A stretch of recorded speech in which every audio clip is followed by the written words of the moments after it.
Salut tout le monde, j'espère que vous allez bien. Aujourd'hui, on se retrouve pour une vidéo qui sélectionne les livres que j'ai envie de lire, donc pour le printemps et pour l'été 2022. Donc, j'ai sélectionné plusieurs livres qui me tentent vraiment beaucoup. C'est pas toutes, par contre, des nouveautés, mais en tous les cas, c'est des livres qui me tentent vraiment beaucoup de lire pour la saison estivale. Et bon, on arrive à la fin du printemps. Et c'est des livres, c'est ça, qui m'ont vraiment donné le goût de lire dans les prochaines semaines, prochains mois. Donc, j'ai fait ma petite liste juste ici. Donc, c'est parti, on y va pour commencer. Donc, j'ai sélectionné des bandes dessinées et des romans. Donc, je commence avec les romans. Donc, premier roman qui me tente vraiment beaucoup et qui sort à la fin de ce mois-ci, donc à la fin du mois de mai, c'est Vampiria, le tome 3. Je vous mets les images ici. Donc, Vampiria, qui avait été une saga qui m'avait vraiment touchée. Touchée dans le sens qui vient chercher les sujets, les thèmes qui me passionnent vraiment beaucoup, donc les vampires, tout ce qui est Versailles, la haute société et tout. Donc, c'est vraiment quelque chose qui m'avait vraiment plu. Le tome 1, mais le tome 2 encore plus peut-être parce qu'on plonge vraiment dans l'action. Et là, le tome 3, on tombe dans les pirates, un peu pirates des Caraïbes. Donc, ça se passe dans les Caraïbes. C'est des vampires sur des bateaux. Bref, moi, c'est sûr, j'embarque là-dedans à fond. Ensuite, d'autres livres, en fait, j'ai le tome 1, je l'ai lu. Et c'est des romans que j'avais adorés au niveau du travail éditorial, mais aussi au niveau de l'histoire. Donc, il s'agit des Anne au pignon vert, faites par Monsieur Toussaint Louverture, donc la maison d'édition qui ont réédité d'une façon magistrale cette histoire-là. Ça me les prenait tous. Donc, moi, Anne, j'associe vraiment ce personnage-là à l'été. Donc, j'ai vraiment envie de me procurer le tome 2, 3 et 4, je crois, qui sont sortis. Même le 5 s'en vient, si je ne me trompe pas. Donc, assurément, ça va être des livres qui vont bientôt s'ajouter à ma bibliothèque parce que j'ai vraiment hâte de poursuivre cette saga-là. Ensuite, un livre que j'ai vraiment envie de découvrir parce que je l'ai vu circuler beaucoup sur Instagram, mais il y avait beaucoup d'avis mitigés. Donc, j'ai envie de me faire ma propre opinion sur ce livre-là. Donc, il s'agit de Galant. De V.E. Schwab, j'ai beaucoup de difficultés à prononcer son nom.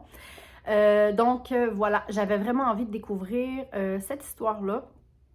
De un, parce que la vie est très mitigée, donc j'avais vraiment envie de savoir, moi, qu'est-ce que j'allais en penser.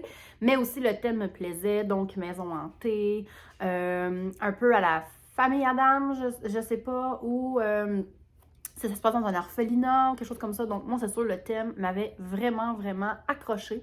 Donc, voilà, Galant, je pense que moi, ça va le faire. Je pense que c'est lui qui a écrit La vie invisible d'Adi Larue. Je ne l'ai pas lu encore, mais c'est un auteur que j'ai vraiment envie de découvrir. Ensuite, c'est deux livres, dans le fond, de la même collection. Je crois que les deux sont chez Albin Michel.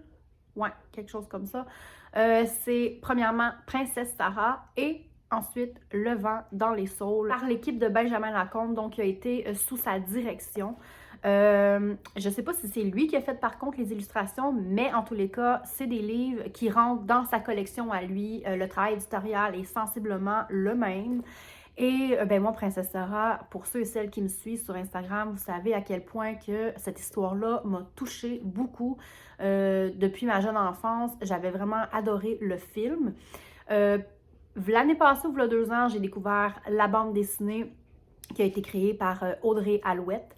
Et là, j'ai envie de découvrir le roman illustré sous l'adaptation de Benjamin Lacombe. Alors ça, c'est sûr et certain que je vais me le procurer bientôt. Et aussi, Le vent dans les saules, qui est dans la même collection, qui est une histoire aussi qui m'a été... en fait, que j'ai découvert quand j'étais jeune. Et Le vent dans les saules, c'est vraiment une histoire qui me rappelle mon enfance. Donc, assurément, j'ai envie de lire le roman. Je ne l'ai jamais lu. Et en plus, ben, sous la couverture de Benjamin Lacombe, ça ne peut être que merveilleux. Ensuite, j'avais découvert un film des studios Ghibli, donc Les Souvenirs de Marnie, et j'avais appris que ça venait d'un roman, et ce roman-là qui a été réadapté par M. Toussaint Louverture, encore une fois, qui ont édité les livres de Anne au Pignon Vert, et là, ils ont créé aussi celui-là, donc Les Souvenirs de Marnie. Cette histoire-là m'avait profondément touchée. J'avais vraiment aimé l'aspect mystérieux de cette histoire-là et c'est aucunement fantastique, c'est touchant, c'est beau. Donc, assurément, j'ai envie de découvrir le livre maintenant. Ensuite, il y a Steph de Pikiti Bookin qui avait parlé de ce roman-là. Moi, je suis très attachée aux souvenirs d'enfance et quand elle a lu ce livre-là, quand elle était jeune, je crois au primaire, elle avait lu Mon bel Oranger. Et là, ils ont sorti une nouvelle édition qui est absolument merveilleuse. Je l'ai mis dans ma palle. Par contre, je me l'ai déjà procuré à la bibliothèque. Donc, il est dans ma palle présentement et il va y passer d'ici début juin. Dès que le mois de la fantasy termine, je m'attaque à cet ouvrage-là qui est vraiment, vraiment beau. Donc, Mon bel Orange. Et pour terminer, dans les romans, celui-ci, c'est un livre qui n'a pas vraiment circulé sur Instagram. Donc, il s'agit de, là je regarde pour ne pas me tromper, Ma Belle de Camille Ensaume. Donc, c'est une réécriture de l'histoire de Blanche-Neige. On sait maintenant que les réécritures de contes, c'est vraiment rendu populaire en ce moment et autant avec les contes interdits que la réécriture de contes en général. Et celui-ci me tentait vraiment beaucoup parce que je crois qu'on traite vraiment de féministes à travers l'histoire. Donc, c'est quelque chose qui me plaisait vraiment beaucoup à découvrir. Et on est sur des petites touches de réécriture de contes. C'est pas très fantastique et à la Walt Disney, là. Pas du tout, on n'est pas là-dedans. C'est vraiment une réécriture comme si ça se passait de nos jours. Donc, ça me plaisait vraiment beaucoup et j'ai envie de découvrir la plume de l'auteur que je ne connais pas. Maintenant, passons aux bandes dessinées. Donc, j'ai sélectionné une couple de bandes dessinées aussi. Depuis quelque temps, j'ai vraiment envie de lire de la BD, mais vraiment beaucoup. Donc, j'en ai sélectionné quelques-unes. C'est sûr qu'il y en a qui vont se rajouter dans ma palle parce que c'est quelque chose que j'adore redécouvrir parce que quand j'étais jeune, je lisais de la bande dessinée. Mais maintenant, il y a tellement de belles bandes dessinées et pour adultes et pour enfants et je me plais dans les deux univers. Donc, maintenant, ma sélection de bandes dessinées. Alors, la première bande dessinée que j'ai sélectionnée, que j'ai vue passer un peu, il y a 2 ans sur Instagram, mais maintenant, on entend un petit peu moins parler. Il y a Hello Dis-moi tout qui en a parlé il y a quelques semaines. Donc, il s'agit de la bande dessinée de Sapiens. Elle se décline, je crois, en 2 tomes et c'est vraiment une histoire qui m'interpelle parce que, dans le fond, on parle un peu de l'évolution de l'homme, mais aussi... il y a plein de clichés, il y a plein d'informations aussi sur l'évolution de l'homme et de la femme.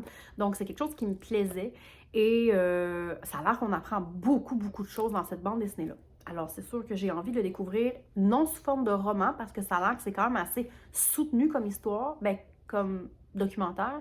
Mais la bande dessinée, je pense que ça va le faire. Ça a comme plus un trait humoristique, plus léger. Et les informations passent mieux pour moi dans ce cas-là. Alors, Sapiens, c'est sûr qu'il passe au moins cet été. Ensuite, un autre bande dessinée que j'ai sélectionné pour ma liste de souhaits pour printemps-été 2022. Je me l'ai procuré hier, donc il s'agit de Grimoire d'Elphie, le tome 2. J'avais vraiment beaucoup aimé le Grimoire d'Elphie, le tome 1, de Audrey Alouette, encore une fois. C'est une belle histoire de sororité, qu'on pourrait dire, entre sœurs. C'est 3 sœurs qui, avec leur autobus qui devient comme une librairie, elles parcourent un peu les pays, les villages, les villes pour aller vendre leurs livres. Et qui dit autobus à 2 étages et librairie, voilà, j'ai pas pu j'ai pas pu résister à l'envie de me ramasser dans cette histoire-là. Et il y a une petite touche fantastique, une petite touche de magie, donc ça n'en prenait pas plus pour m'en aller là-dedans. Ensuite, il en reste 2. Donc, il y aurait les bandes dessinées de U4 que j'ai vraiment fait de l'œil. Il s'agit d'une BD où il y a eu une réadaptation, dans le fond, oui, des romans. Donc, il s'agit de 4 romans écrits chacun par un auteur. Donc, ça se fait en 4 voix, en plusieurs mains. Donc, chaque auteur écrit sur un personnage et les 4 personnages se rencontrent, mais ça a été écrit par 4 auteurs différents. Donc, c'est très atypique et c'est vraiment bien fait parce que les auteurs se sont rencontrés et ils ont bâti cet univers-là, mais chacun avec leur personnage. Donc, c'est vraiment, vraiment très original comme œuvre. C'est quelque chose qu'on ne voit pas souvent. Et les bandes dessinées sont sorties, donc je vous les mets juste ici. C'est des bandes dessinées, dans le fond, qui sont adaptées au roman. Et le dernier roman, qui s'appelait Contagion, je crois, ça se trouve être comme la fin de l'histoire. Et ça a été écrit à plusieurs mains. Donc là, la bande dessinée aussi, ça serait comme le 5e tome qui serait la fin, la conclusion. Donc, j'ai vraiment envie de découvrir ça parce que j'avais adoré cet univers-là un peu post-apocalyptique. Pas un peu. On est vraiment à la fin du monde. Les adultes sont morts. Il reste que les adolescents. On ne sait pas pourquoi. Un virus ou des complots. On ne sait pas. Ben, en fait, moi, je le sais, mais pas vous. Alors, j'ai vraiment envie de découvrir cette bande dessinée-là, U4. Et la dernière, et non la moindre, s'appelle Psycho-investigateur. Ouais. Celle-là ici m'a vraiment accrochée parce qu'il s'agit de l'auteur ou de l'illustrateur qui a fait Dans la tête de Sherlock Holmes. Donc, c'est une bande dessinée que j'avais adorée. J'en ai parlé il n'y a pas si longtemps que ça sur les réseaux sociaux. Et ben moi, le travail de l'auteur et le travail de l'illustrateur m'avait vraiment, vraiment plu.